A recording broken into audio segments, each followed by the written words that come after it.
Le doy la bienvenida. Hoy es sábado de la primera semana del tiempo ordinario. Suplicamos la intercesión en la memoria libre de...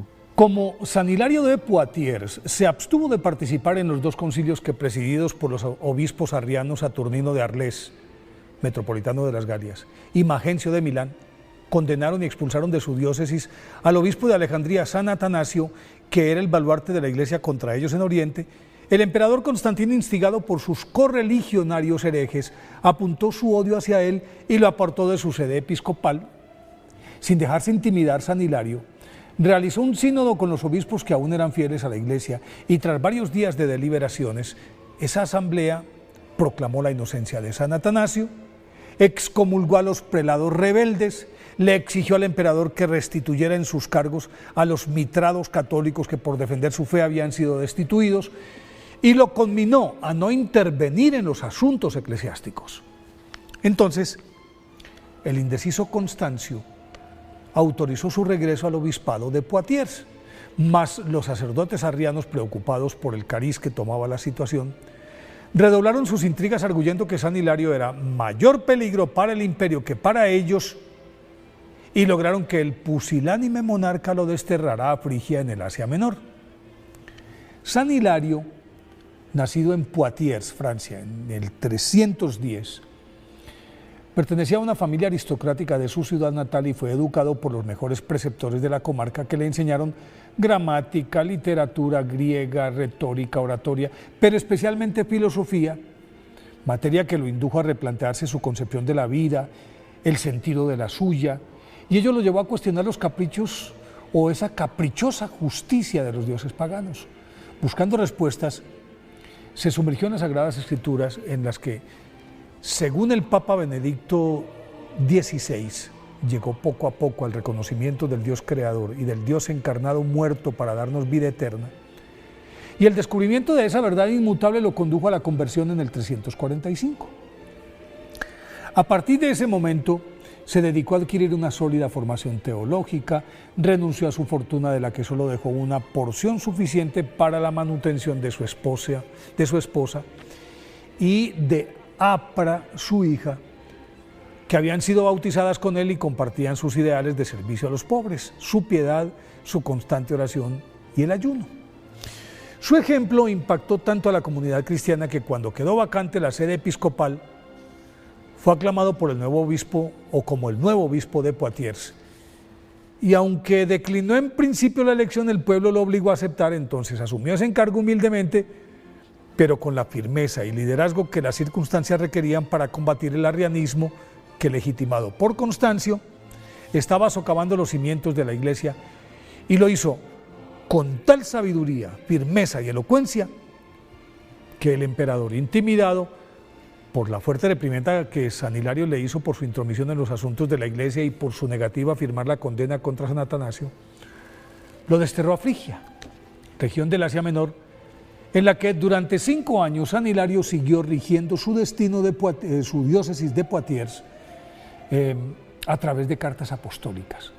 Continuó su defensa de la iglesia con vigor y consistentes argumentos que los arrianos no podían refutar, y con mayor razón después de escribir y publicar durante ese exilio su obra cumbre de 12 tomos llamada Sobre la Trinidad, que causó la desbandada de buena parte del clero arriano de Oriente hacia el seno de la Madre Iglesia, y por eso los preocupados líderes de esa herejía le pidieron a Constancio que lo devolviera a Occidente, y el emperador no tuvo más remedio que reintegrarlo al obispado de Poitiers.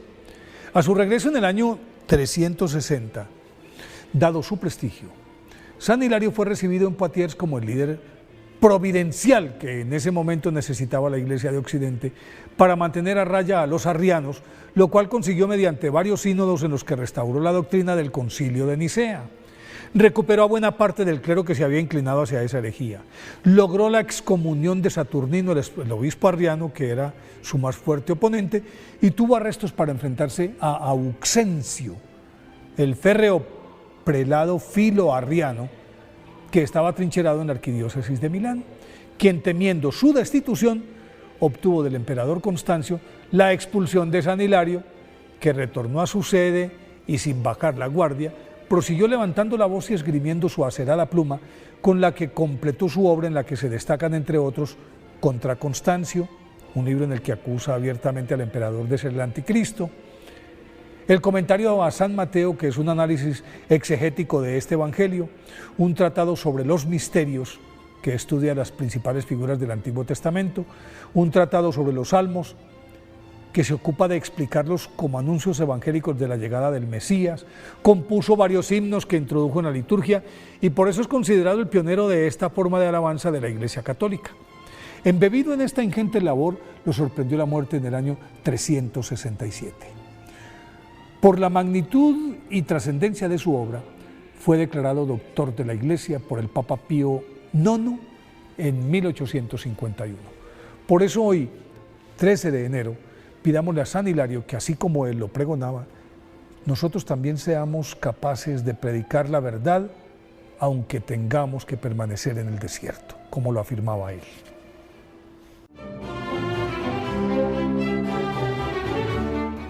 Dispongamos el oído, la mente y el corazón para escuchar el Evangelio que corresponde a este sábado.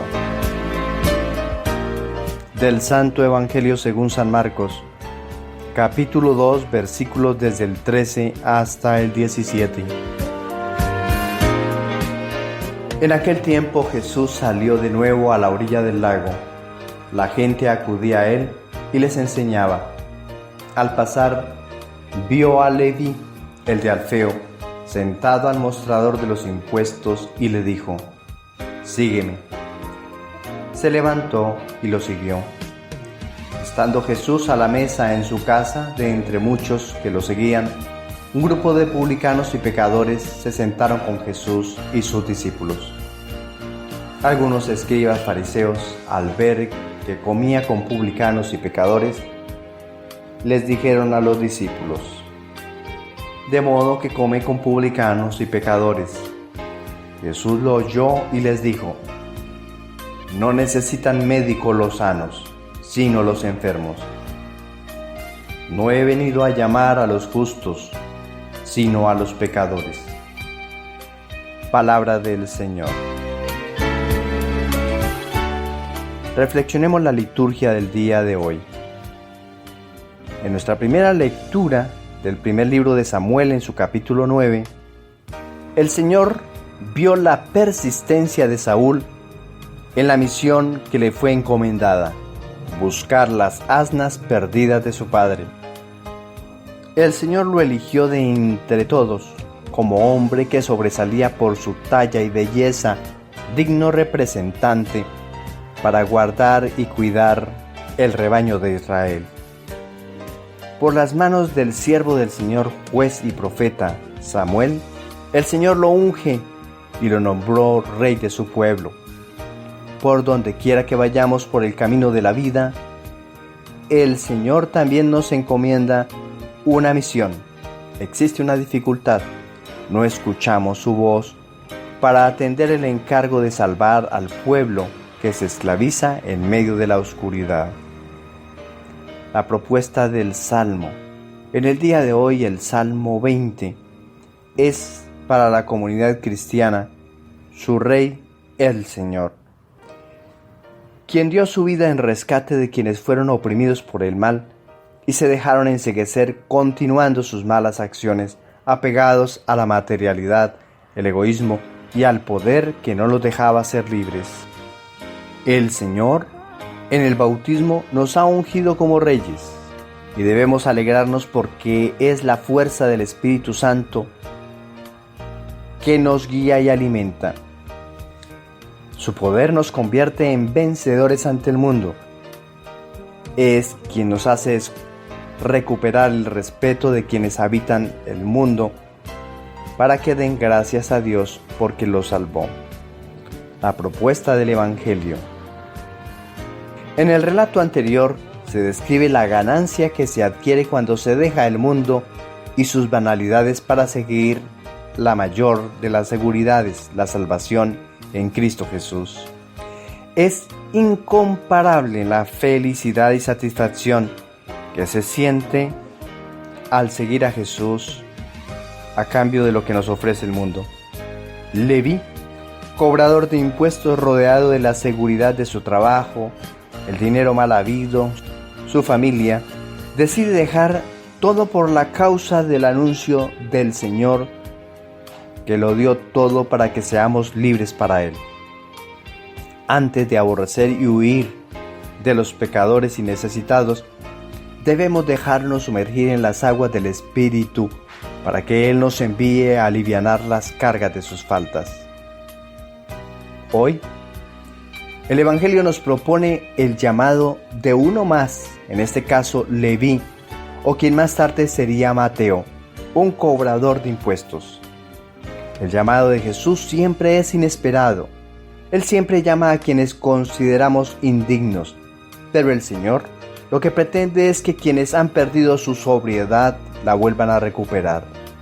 Lo peor, para la tradición judía, Jesús lo convierte en lo mejor. Un cobrador de impuestos que tiene fama de injusto, publicano, pecador. El Señor lo llama a corregir su vida de pecado para que entre a formar parte de los constructores del reino. Un gesto bien importante para aprender de Leví. Invitó al Señor a su casa y su comportamiento fue como siempre ha sido Él, sin ninguna apariencia. Un paso necesario, ser transparente para el cambio y esperar un proceso de conversión, integrar a uno más en su grupo, representando a quienes necesitan de Jesús para la salvación. Jesús viene buscando en este mundo a quienes necesitan salvación. Por eso, su tesoro son los condenados, de los que se cree ya no tienen salvación. Ellos son sus preferidos, para que salvándose empiecen el difícil trabajo de llevar al reino a quienes necesitan de la gracia del amor de Dios. Un feliz sábado, feliz fin de semana.